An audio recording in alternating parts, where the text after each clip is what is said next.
મિત્રો, પ્રકૃતિ રસ ઔષધિ ચેનલમાં આપનું સ્વાગત છે. આજે હું તમને દાલચીની એટલે કે તજના લાકડાનો શરીર પર શું અસર થાય છે એ સમજાવવાનો છું. કેન્સરની વાત કરીએ તો દાલચીની કેન્સર જેવા રોગોનું નિયંત્રણમાં રાખે છે, જેવું કે આમાશયનું કેન્સર હોય, હાડકાનું કેન્સર હોય. આ બધા કેન્સરમાં દાલચીની અને મધ મિક્સ કરીને ચાટવામાં આવે તો રોગ મટાડે છે. હૃદય રોગ હોય તો મધ અને દાલચીનીનો મિક્સ કરીને ચાટવામાં આવે તો હૃદયની ધમનીઓ અને કોલેસ્ટ્રોલ ઓછું કરે છે અને એટેક આવવા દેતું નથી. મોટાપાની વાત કરીએ તો શરીરમાં કોલેસ્ટ્રોલ કમ કરે છે. એટલે કે દાલચીની અને મધનું સેવન કરવાથી વજન ઘટે છે. ઉકાળો કરીને પણ પી શકાય છે. મધ સાથે પણ લઈ શકાય છે. જોડોનું દર્દ થતું હોય તો તજનો પાવડર ગરમ કરેલા પાણી સાથે પીવાથી સંધિવાત, જોડોનું દર્દ મટી જાય છે. શરદી, જુકામ, ખાંસી થઈ હોય તો દાલચીનીનો ઉકાળો કરીને પછી મધ સાથે લેવામાં આવે અથવા તો મધ, કાળો મરી અને આ દાલચીનીનો પાવડર મિક્સ કરીને ચાટવામાં આવે તો પણ રોગ મટી જાય છે.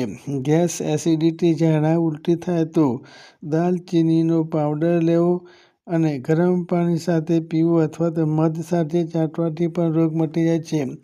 બાલ નિખાર લાવવા અને મુહાસા દૂર કરવા હોય તો દાલચીનીનો પાવડર લીંબુના રસમાં મિક્સ કરી અથવા તો જૈતુન તેલમાં મિક્સ કરીને દૂધમાં ભેળવી પછી ચહેરા પર લગાવવામાં આવે તો લાભ થાય છે. બહેરાપણ, દમા અને કાન દર્દ થતું હોય તો દાલચીનીનો પાવડર અથવા તો તેલ બનાવવું અને આ તેલની માલિશ કરવાથી લોકવા જેવા રોગ મટી જાય છે અને સોજા જેવું દર્દ પણ મટી જાય છે. કાનમાં પાડતો કાન દર્દ પણ મટી જાય છે. સુગરની વાત કરીએ તો ટાઈપ 2 સુગરને નિયંત્રણમાં રાખવામાં દાલચીની અગત્યનો ભાગ ભજવે છે. રક્ત શર્કરાને નિયંત્રણમાં રાખે છે. તેને વધવા દેતું નથી, માટે સુગર પણ મટાડે છે.